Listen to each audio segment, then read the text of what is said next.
A motociata, com a participação do presidente Jair Bolsonaro, reuniu milhares de pessoas ontem em São Paulo. Só que esse evento gerou polêmica, já que, de acordo com o governo de São Paulo, custou R$ 1 milhão aos cofres públicos.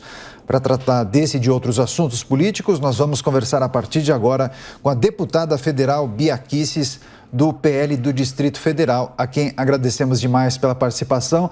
Seja muito bem-vinda, deputada.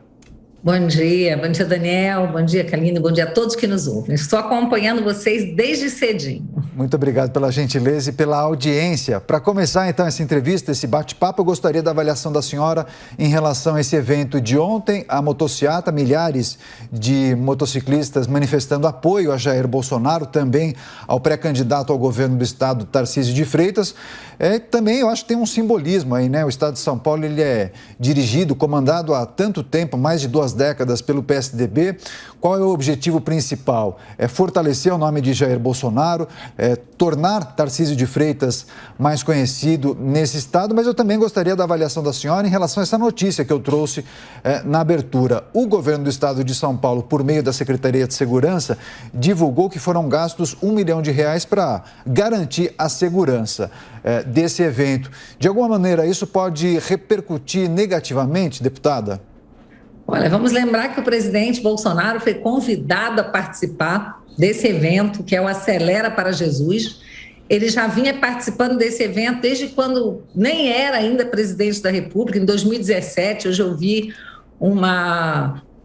um vídeo do senador Magno Malta com o presidente em 2017, que na época não era presidente. Então, ele é convidado do evento. A questão é a seguinte: ele arrasta multidões. E a oposição fica desesperada. Eu até postei aí, né? Eu fiz um compilado de algumas manifestações do Lula, falando do preço da gasolina, do Paulo Teixeira, dizendo que ele parou uma rodovia para fazer motociata, a Vera Magalhães, e um monte de gente, a Amanda Klein, todo mundo falando, era muita gente, a gasolina está cara. Gente, eles estão babando e comendo os cotovelos de inveja.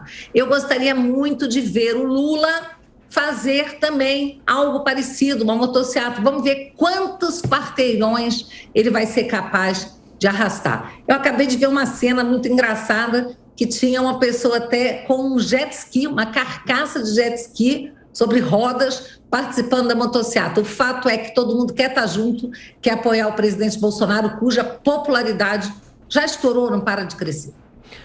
Deputada, bom dia. Pois bem, a senhora falou de Lula. O PT pretende acionar aí o TSE contra o presidente Jair Bolsonaro, porque disse que essa motociata caracteriza, então, uma propaganda eleitoral antecipada. Eu gostaria que a senhora comentasse sobre essa acusação do PT. O PT vai acusar, ele não tem o que fazer. O candidato dele não pode ir à rua, o que ele pode fazer? Tentar, de alguma forma, no tapetão, querer. O PT só faz isso, só acusa, fica entrando com denúncias é no Conselho de Ética contra parlamentar, é na Justiça, e claro, eles contam aí muitas vezes com apoio de alguns órgãos aparelhados que acabam atendendo muitas vezes a pedidos do PT, mas não faz o menor sentido, isso não tem nada a ver com campanha. Agora o presidente sai às ruas, as pessoas querem estar juntos, é campanha antecipada? Nunca se viu, gente, durante todos esses anos do mandato dele, quantas motociatas já foram feitas? Não tem nada a ver com campanha antecipada. O fato é o seguinte, o presidente foi convidado a participar do evento, ele foi e onde ele está, o povo está junto.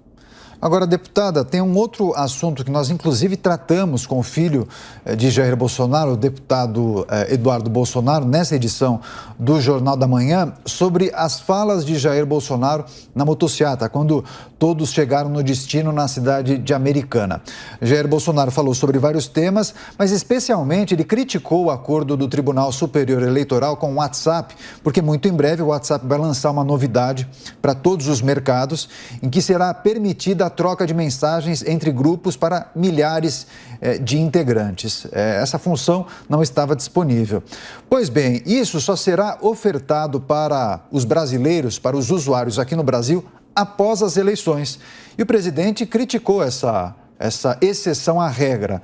Eu gostaria da avaliação da senhora em relação a esse acordo e também sobre o que disse o presidente Jair Bolsonaro, que ele falou nós não iremos cumprir. Mas de que forma isso aconteceria se a tecnologia só vai ser oferecida após as eleições?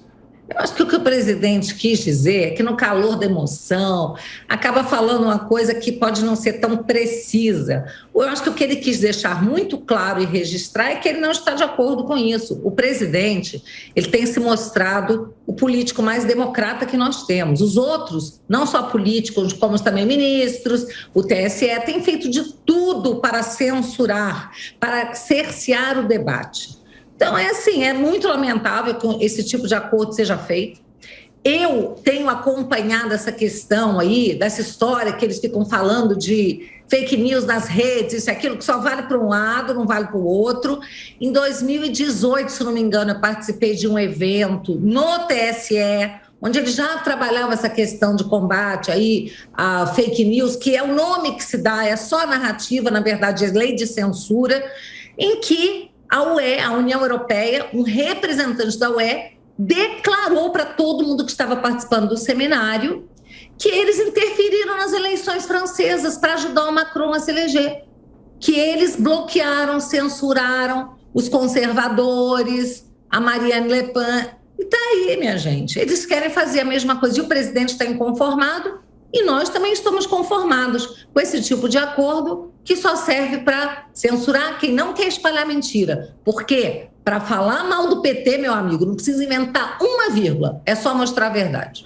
Bom, deputada, mudando um pouquinho de assunto, vamos então falar sobre a polêmica envolvendo o Ministério da Educação. Recentemente, o ex-ministro Abraham Weintraub disse que, quando estava no cargo, recebeu ordem direta do presidente Jair Bolsonaro de dar o controle do Fundo Nacional de Desenvolvimento e Educação, FNDE, ao Centrão.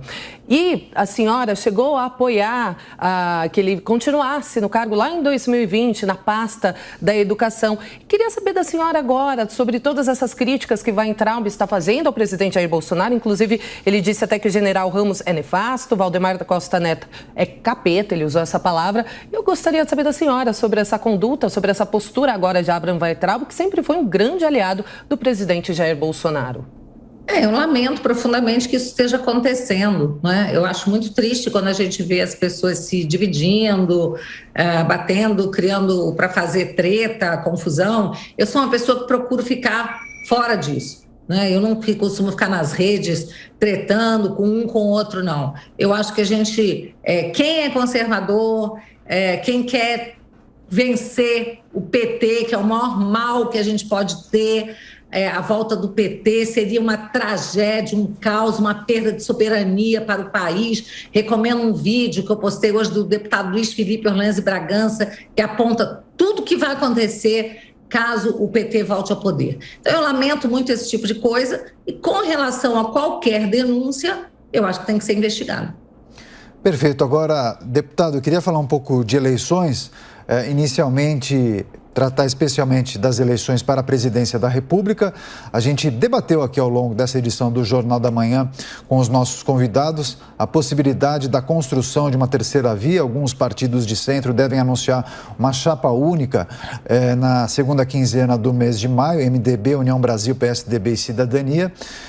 Queria a sua avaliação. Há um problema no PSDB, um racha. O PSDB de São Paulo decidiu, por meio do pré-candidato João Dória, tirar Bruno Araújo da coordenação de campanha, troca de acusações, ironias nas redes sociais. Em meio a isso, o Eduardo Leite se articulando, vai fazer uma viagem muito em breve ao Nordeste. Também MDB e Simone Tebet, muito possivelmente, devem apoiar qualquer tipo de iniciativa e movimentação do PSDB. Então, eu gostaria da avaliação da senhora em relação a essa movimentação dos partidos e também a oficialização de Geraldo Alckmin como vice na chapa com Lula. A executiva nacional do PT, inclusive, votou e aprovou o nome de Geraldo Alckmin. Isso muda um pouco o panorama ou a senhora entende que o segundo turno já está definido entre Lula e Bolsonaro? Eu acredito que haverá apenas exatamente esse quadro. Lula de um lado e Bolsonaro de outro. Eu não acredito na viabilidade de uma terceira via. Eu acho que eles estão buscando uma saída, acredito muito mais que eles possam se unir em torno do nome do Eduardo Leite, Não vejo a menor viabilidade do Dória. O Dória está queimadíssimo. Acho que em São Paulo mesmo, todos os meus conhecidos, amigos que moram em São Paulo, falam que ele está completamente fora da disputa. Agora, o Eduardo Leite é um globalista, é um estilo Macron, Trudeau, esse tipo de gente que não liga para o povo, que vai lá e tranca no supermercado durante a pandemia, né, aqueles alimentos, aquelas coisas que eles acham que você não deve comprar, que acham que pode decidir por você o que é essencial ou não para você. Então, eu tenho verdadeiro pavor desse perfil, esses jovenzinhos com carinha bonitinha, falinha mansa, e que, na verdade, são globalistas, que não respeitam o povo e são um bando de totalitários, como a gente está vendo o Trudeau agindo no Canadá. Tirando conta de caminhoneiro, indo lá invadindo conta bancária sem processo. Esse tipo de gente eu acho muito, muito difícil. E acho que seria por aí uma terceira via, tá? Por isso que eu não gosto dessa terceira via. Acho que são totalitários, globalistas totalitários. Mas acho que não terão chance, não. Acho que a disputa será entre Jair Bolsonaro e Lula, e tenho a convicção de que o presidente Bolsonaro irá se sagrar vencedor mais uma vez. Pois bem, agora, deputada, ainda falando de eleições, a gente tem observado que Jair Bolsonaro e pelo menos as pessoas que o cercam e que já pensam nas eleições estão articulando e escolhendo nomes estratégicos para disputar alguns cargos. Eu gostaria de saber da senhora se vai tentar mais um mandato como deputada federal ou se uma possibilidade de um outro tipo de cargo, Senado ou um cargo executivo. Eu gostaria de escutar quais são os seus planos para outubro. E, para finalizar, também gostaria de tratar de uma outra questão sobre a CPI do MEC, que a senhora não chegou a comentar. Falamos do Abraham Weintraub, mas eu gostaria rapidamente que a senhora comentasse se essa possibilidade de uma CPI pode reverberar na campanha eleitoral de Jair Bolsonaro. Por gentileza. Vamos começar por esse tema, então. Eu não acredito nessa CPI do MEC, eu acho que ela é uma CPI eleitoreira, por isso os senadores retiraram a assinatura e o governo já respondeu, né? Aí os governistas, os senadores governistas estão buscando aí uma CPI para todos os desvios da época do PT. Vai virar guerra de CPI, se for isso. Eu acho muito negativo num ano eleitoral, porque vai virar palco de disputa no Senado, quando a gente precisa aproveitar ainda o resto do ano para votar coisas importantes, eu acredito. Agora, com relação às minhas pretensões, quem me conhece sabe que eu tenho, sim, interesse em ocupar uma cadeira do Senado, mas eu acho que, nesse momento, eu virei, o mais provável mesmo, eu vir para a reeleição na Câmara, tendo em vista que eu fui para o PL, o partido do presidente, e já existe lá uma outra deputada, agora deputada, então ministra Flávia Arruda, que é a presidente do diretório aqui e que já manifestou primeiro esse interesse em concorrer à vaga do Senado. Então, eu acho que a gente tem que sempre visualizar o que é melhor para o grupo, não apenas o interesse individual. Se a gente quiser caminhar junto, a gente tem que fazer aquilo que é melhor para todos. Eu acho que nesse momento, então, eu vir como candidata à reeleição está de bom tamanho, e já focando futuramente numa vaga no Senado. Perfeito. Conversamos então com a deputada federal Bia Kicis, do Partido Liberal do Distrito Federal, a quem agradecemos demais pela participação. Volte mais vezes à Jovem Pan News e boa Páscoa. Muito obrigada e uma ótima Páscoa para